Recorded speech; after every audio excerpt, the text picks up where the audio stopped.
Friends, welcome back. तो friends, अभी का वीडियो है कोरिया ने बढ़ाई भारत की मुसीबत मगर डीआरडीओ ने किया कारनामा।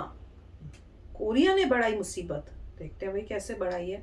तो वीडियो शुरू करते हैं। वीडियो शुरू करने से पहले अगर आप चैनल पर नए हो और आपने अभी तक सब्सक्राइब नहीं किया है तो जल्दी से पहले सब्सक्राइब के बटन और बेल आइकन को क्लिक कर लो ताकि आपको हमारे सारे न्यू वीडियोस के नोटिफिकेशन मिल जाए जैसे हम अपलोड करें। अगर आपको वीडियो पसंद आता है प्लीज लाइक एंड शेयर। चलिए शुरू करते हैं। दोस्तों, स्वागत है आपका इनसाइट नॉलेज की एक और नई वीडियो में। आज की इस वीडियो में हम एक बार फिर से दो बड़ी खबर के ऊपर बात करने वाले हैं, जिसमें पहली खबर कैट से संबंधित है, जिसकी शुरुआत 2019 में हिंदुस्तान एरोनॉटिकल लिमिटेड के द्वारा की गई थी। दरअसल ये एक प्रकार का ड्रोन है जो बिल्कुल बनकर तैयार हो चुका है। वहीं दूसरी खबर भारत और साउथ कोरिया से जुड़ी हुई है। साउथ कोरिया में अभी हाल ही में नए राष्ट्रपति का चुनाव किया गया है, जिसने अपना पद संभालते ही भारत को एक नई टेंशन दे दी है। तो इन्हीं दोनों खबर को हम विस्तार से बात करने वाले हैं। तो आइए सबसे पहले जानते हैं कैट्स ड्रोन सिस्टम के बारे में। इसकी मैन्युफैक्चरिंग को लगभग 3 साल गुजर चुके हैं। यह पूरी तरीके से टेस्ट के लिए अब तैयार हो गया है। एक तरफ जहां इसका उपयोग किसी भी दुश्मन के ठिकानों की खुफिया जानकारी इकट्ठा करने के लिए किया जाएगा, तो वहीं दूसरी तरफ इसमें मिसाइलों को भी लगाया जा सकता है और इसका इस्तेमाल दुश्मन के ठिकानों को तबाह करने के लिए किया जाएगा। वहीं पर इससे 800 किलोमीटर दूर के टारगेट को निशाना बनाया जा सकता है। इसमें ऐसी तकनीक का उपयोग किया गया है जिसके चलते ये दुश्मन के ठिकाने पर पहुंचकर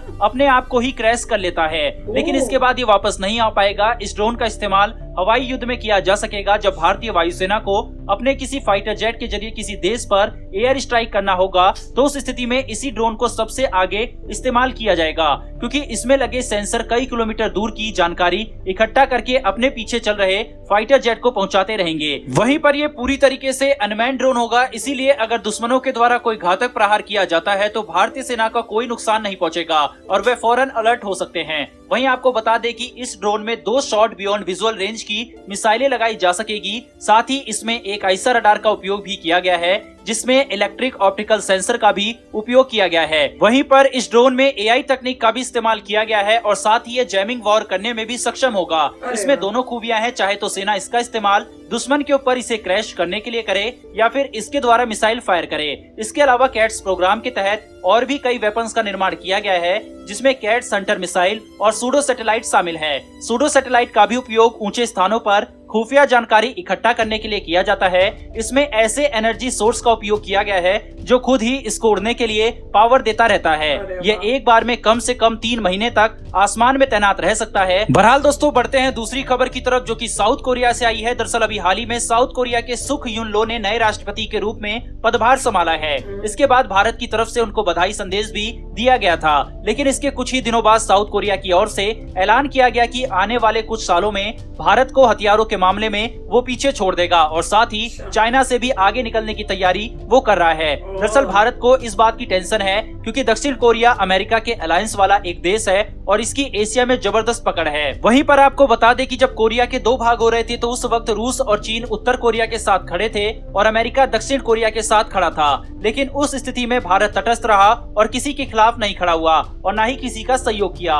वहीं आज उत्तर कोरिया चीन, रूस और पाकिस्तान की मदद से परमाणु हथियार के साथ साथ इंटरकॉन्टिनेंटल बैलिस्टिक मिसाइल का भी निर्माण कर लिया है, लेकिन दक्षिण कोरिया अभी 300 किलोमीटर दूर तक मार करने वाली मिसाइल का भी निर्माण नहीं कर पाया है। लेकिन बीते 2 साल पहले 2020 में अमेरिका ने दक्षिण कोरिया पर हथियारों के निर्माण पर लगाए गए प्रतिबंधों को पूरी तरीके से हटा दिया और अब दक्षिण कोरिया के नए राष्ट्रपति ने दक्षिण कोरिया को भारत से ज्यादा हथियार का निर्माण करने वाला देश बनाने का बयान दे दिया है। दक्षिण कोरिया ये मान रहा है कि भारत जिन देशों को अपना हथियार सप्लाई करता है उन सभी देशों के मार्केट पर दक्षिण कोरिया आने वाले दिनों पर कब्जा करेगा।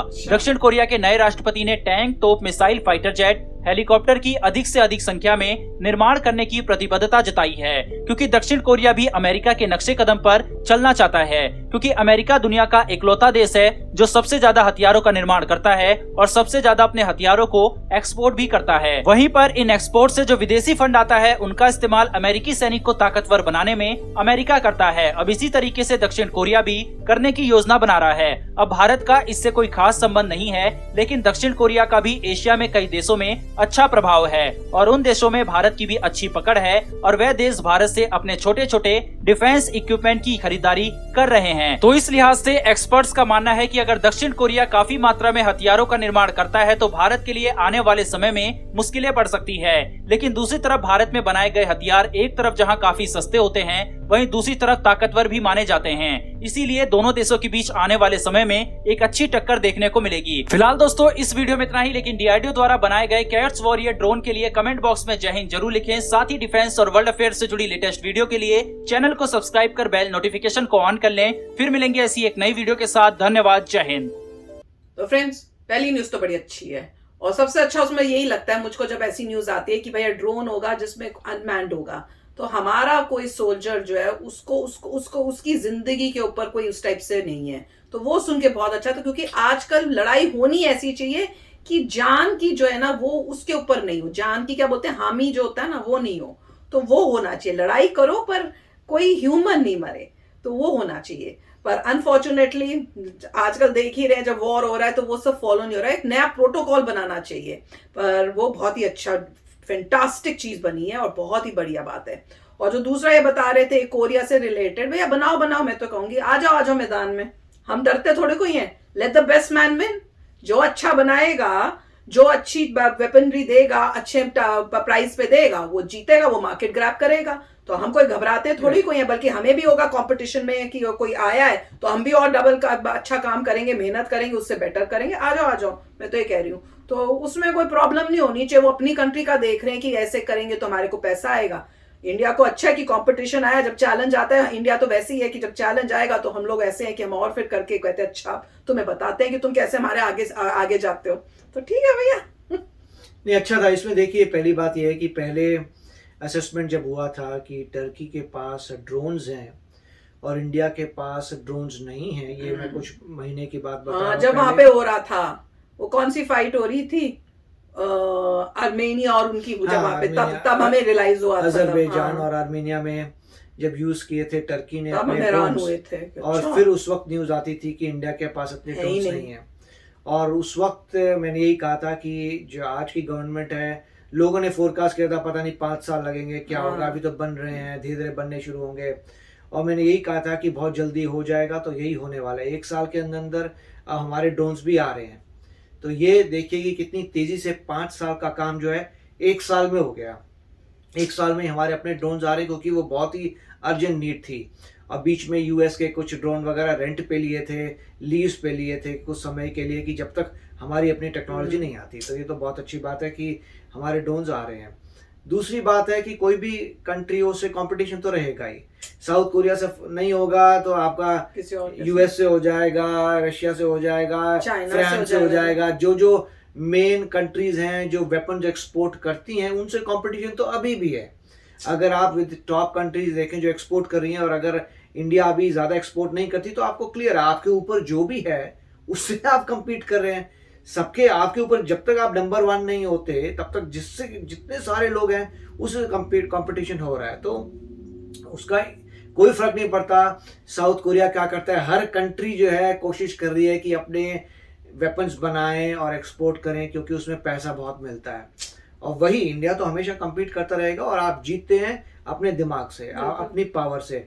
आप कोई सोफिस्टिकेटेड चीज बनाते हैं जो दूसरा बंदा नहीं बना पाता, तब आप जीतते हैं।